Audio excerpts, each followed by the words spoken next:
Fala concurseira, fala concurseiro, aqui do Doutor Concursos e canal do Professor Arnaldo Vieira. Tudo bem com vocês? Como vocês estão? Última semana do ano, já adiantando aqui o Feliz Ano Novo para todos vocês que acompanham os nossos dois canais, tá? Aqui, Professor Arnaldo Vieira e também da Doutor Concursos. Pessoal, se inscrevam nos canais. Eu já tenho que começar assim, direto pedindo para você essa participação. Você já está chegando aqui, tentando aí se preparar para o ano que vem, começar a estudar. 2022 está batendo na porta aí, então você inscreva-se nos canais e curta os nossos vídeos. Por quê? Ano que vem nós estamos assim prevendo vários concursos, muita coisa legal chegando por aí e principalmente nós queremos ajudar você a conseguir realizar o seu sonho e principalmente você nos ajudar a manter esse trabalho bem legal de toda semana trazer notícias atualizadas para vocês, coisas que estão acontecendo no mundo e que vão cair nos concursos, tá? Então já começa o vídeo, deixa o joinha, inscreva-se nos canais, principalmente aqui nos dois, se está chegando por um ou por outro, inscreva-se. Se você não está inscrito ainda, inscreva-se, tá? Ativa o sininho também, que é importante, porque aí toda segunda-feira, assim que a gente postar, você fica sabendo. E deixa o seu comentário para nós, deixa sua mensagem aí de fim de ano, para a gente ler aqui na nossa retrospectiva, que se Deus quiser, na próxima semana, eu vou fazer um apanhadão aí dos fatos de 2021 para preparar você melhor para os concursos, tá legal? Vamos avançar já, porque temos bastante coisa essa semana aí, 4 notícias importantes, 2 do âmbito nacional, 2 do âmbito internacional. Nesse momento que nós estamos vivendo aí, de fim de ano, festas, etc., a gente não pode descuidar dos cuidados com a pandemia, mas principalmente trazer para você essa informação que tem chegado para a gente do surto de gripe influenza, tá? Desde o final de novembro, as agências, as secretarias estaduais e principalmente o Ministério da Saúde têm alertado a população por conta de uma elevação grande do vírus influenza. Bom, o que é o vírus influenza? É uma gripe, tá? Ele não é o H1N1, como a gente já ouviu falar, mas ele é o H3N2, é uma variante do influenza, tá? E alastrou-se em 10 estados, temos notícias aí de 10 estados da federação que estão com casos, surtos de uma gripe muito forte, muito presente e com óbitos, inclusive, em estados aí chegando a 50 óbitos. A gente, obviamente, os números da pandemia são muito maiores, né? Graças a Deus tem diminuído bastante, graças inclusive à ciência, graças às pessoas que estão se cuidando, mas a influenza está aí e é uma realidade. Agora, é claro que existem diferenças. Você, se está assistindo esse vídeo, conhece alguém, ou você mesmo teve uma síndrome gripal forte nesses últimos tempos, às vezes por conta dos sintomas, não é Covid. E aí, automaticamente, isso pode ser alvo no futuro das perguntas de concurso, porque confunde um pouco, sim, o cidadão comum. Puxa vida, eu tô vacinado, mas mesmo assim eu peguei? São duas coisas diferentes, pessoal. Influenza é uma coisa, SARS-CoV, Covid é outra coisa, tá? A gripe influenza, ela já está no Brasil, já está há um bom tempo. Houve sim toda uma. Existe ainda, né? As campanhas de vacinação que focam grupos específicos como pessoas imunossuprimidas, pessoas de idade, é aquela, para facilitar, para ficar bem fácil você associar, é aquela campanha da vacinação que acontece todo o primeiro semestre de ano, que pede para as pessoas acima de 60 anos se vacinarem. Só que agora essa campanha de imunização está muito mais ampliada.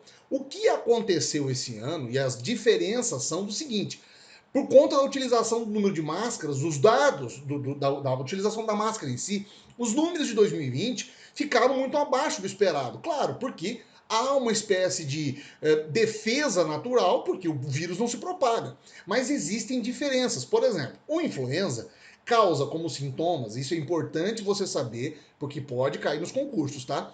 Febre súbita. Do nada a pessoa sobe uma febre aí de altas temperaturas. Tosse, que ela é geralmente seca, dor de cabeça, dor muscular, dor nas articulações, né? Uma dor de garganta que não passa, coriza, nariz escorrendo. Isso são sintomas de influenza.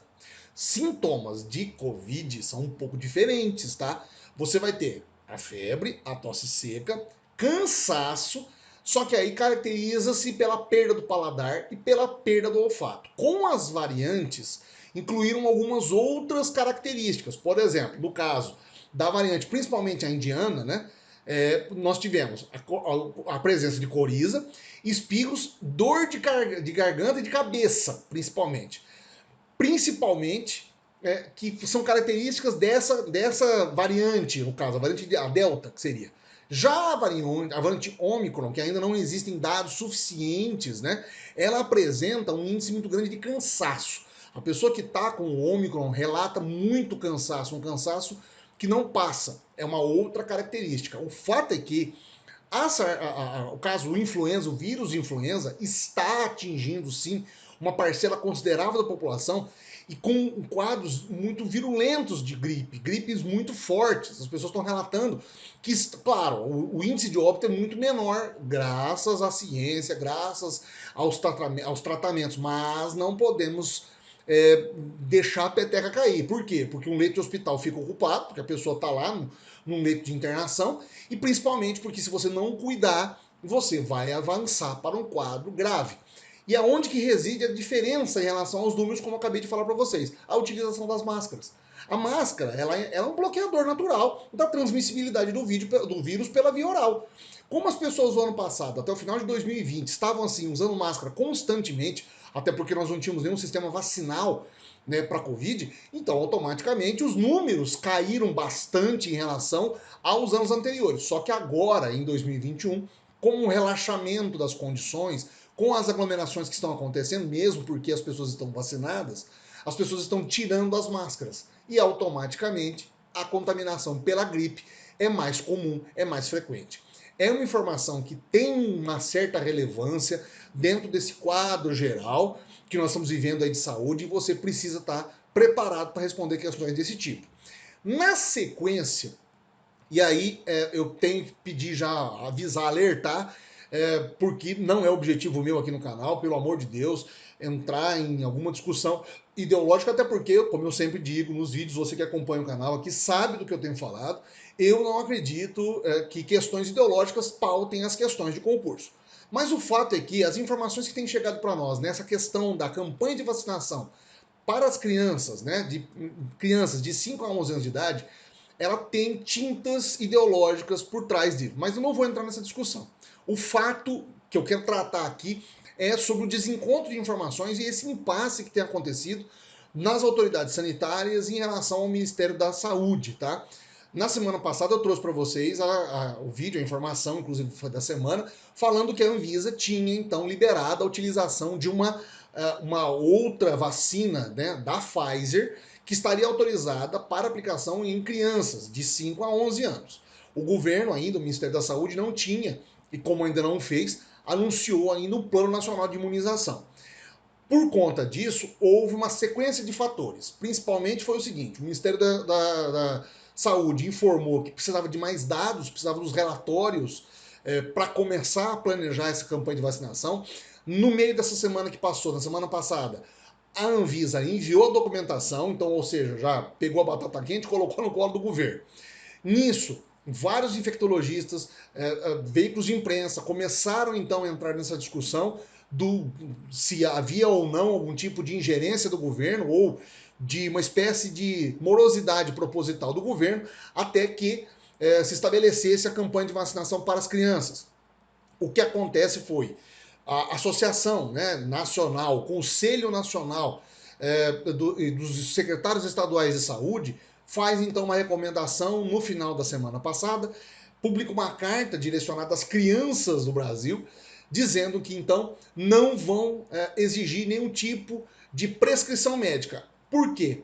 Foi uma espécie de reação a uma fala do ministro Queiroga dizendo que então vai ser feita uma consulta pública, foi a primeira vez que foi feita uma consulta pública em relação à vacinação da Covid, e dizendo que depois que essa consulta iria acontecer, iam tomar decisões. No meio do caminho, há uma mudança de percurso, então ele afirma que a campanha pode começar, mas que então os médicos teriam que fazer a prescrição dessa vacina para algumas crianças.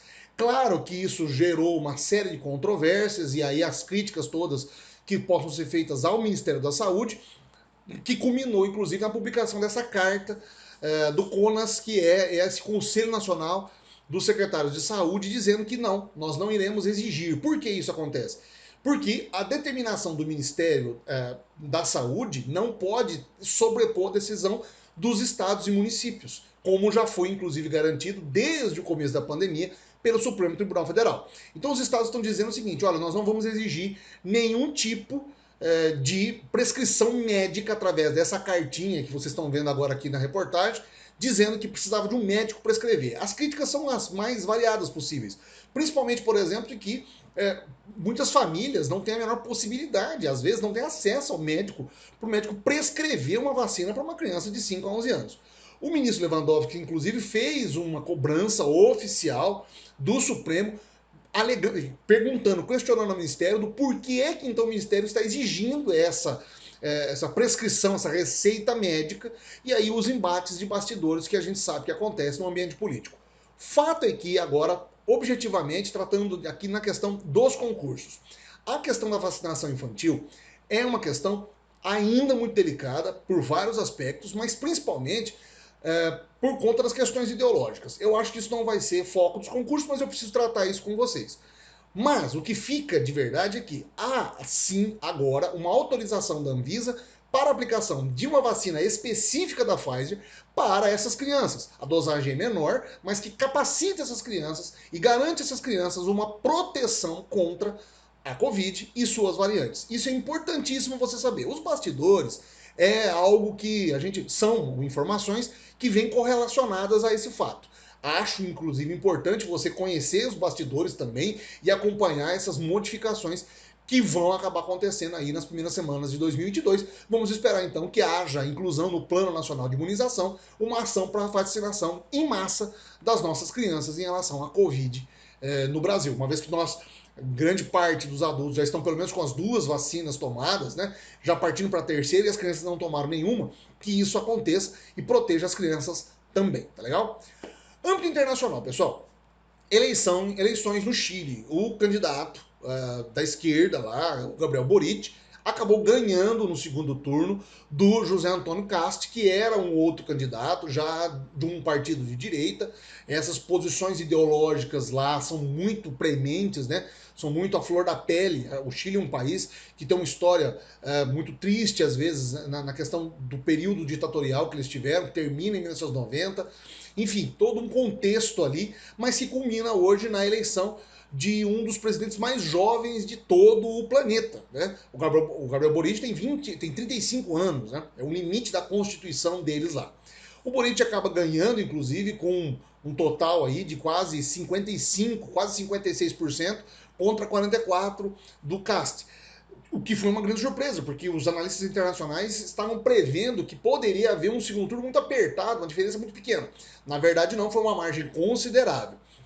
O que acaba, de uma maneira geral, sendo um fato que eu preciso trazer para vocês aqui foi a participação dos jovens, tá? Como o voto lá não é obrigatório, mas os jovens participaram do processo eleitoral muito atidamente, muito presencialmente, essa vitória do Gabriel Boric se deve, em grande parte, à participação dos jovens no pleito como um todo. É claro que também agora, com a eleição acontecendo, as reações da economia foram mais do que sentidas, né? Logo na segunda-feira, o peso recebeu uma desvalorização em relação ao dólar de 3,02% e a Bolsa de Valores de Santiago tem uma queda aí de 6,8%. Essas modificações do cenário eleitoral do Chile, eu trouxe para vocês a informação algumas semanas atrás da eleição lá no primeiro turno, em que vários candidatos concorreram, mas que houve agora uma definição.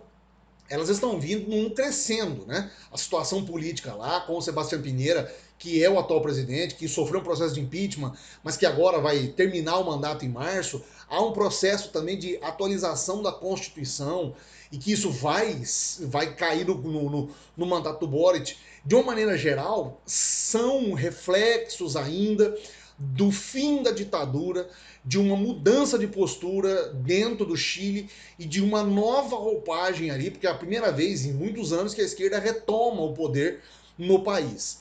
Ele tem se declarado como um conciliador, uma linha política de esquerda, mas é um conciliador.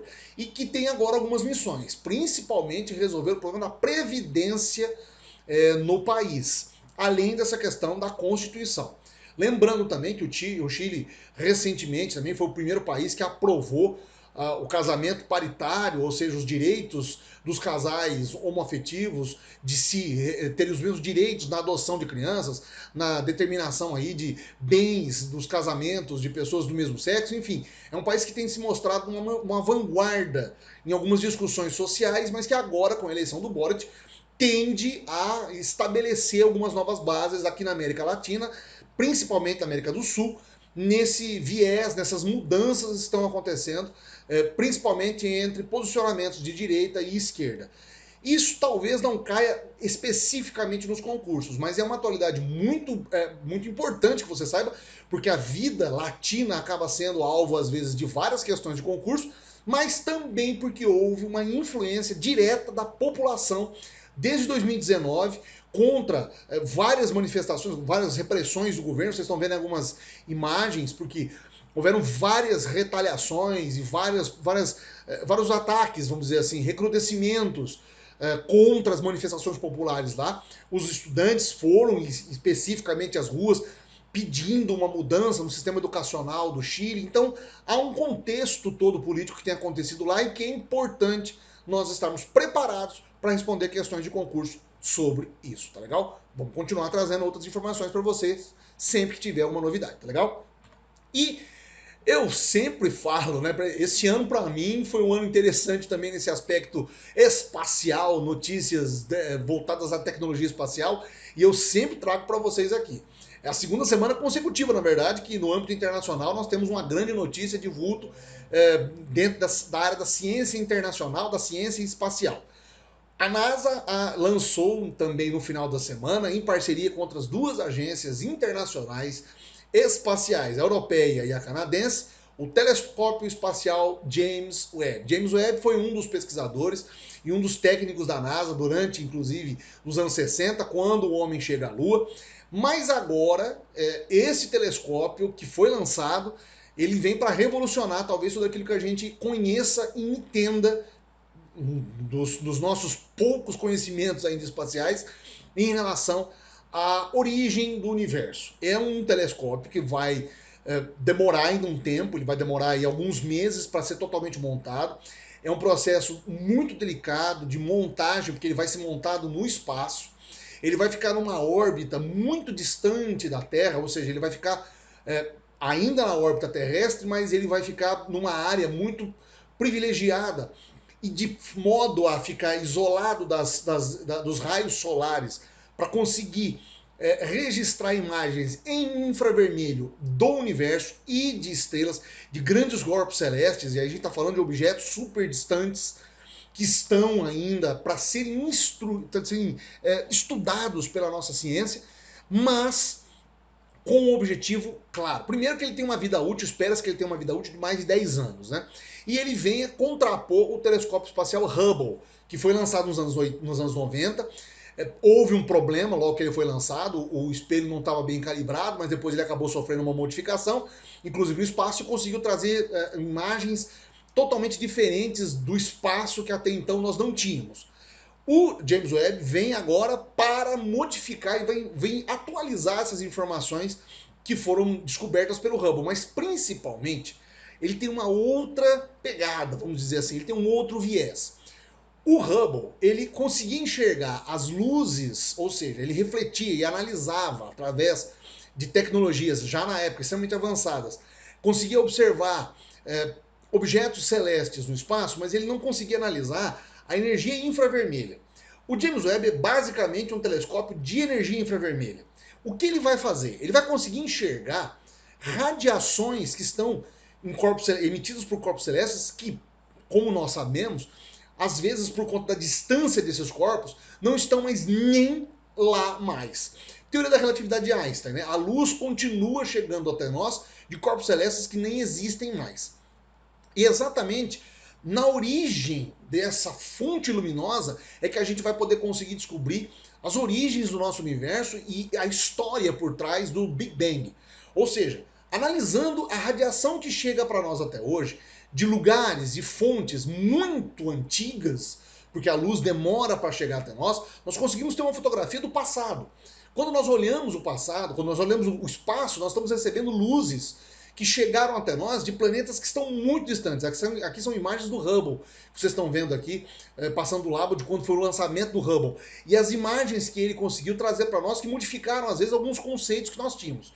O James Webb agora vai conseguir mostrar, além dessas imagens, buscar referências e buscar com muito mais precisão essas imagens do espaço e mostrar para nós, dar algumas explicações, né? Olha o tamanho dele aí, você está olhando, ó, a primeira lente do Hubble, depois como que a lente vai ser montada, como são várias lentes em formas hexagonais que vão conseguir captar imagens e luzes de objetos muito distantes e que estão há muito tempo emitindo radiação para nós aqui na Terra. E depois ele montado, ele vai ter o tamanho de uma quadra de tênis, mas vai ser capaz de talvez dar explicações para situações ou para curiosidades ou para origens da nossa existência, do nosso mundo, do nosso universo que a gente ainda não tem, ou pelo menos que a gente não consiga ter todas as informações agora por conta da nossa tecnologia. A gente espera então que a ciência avance cada vez mais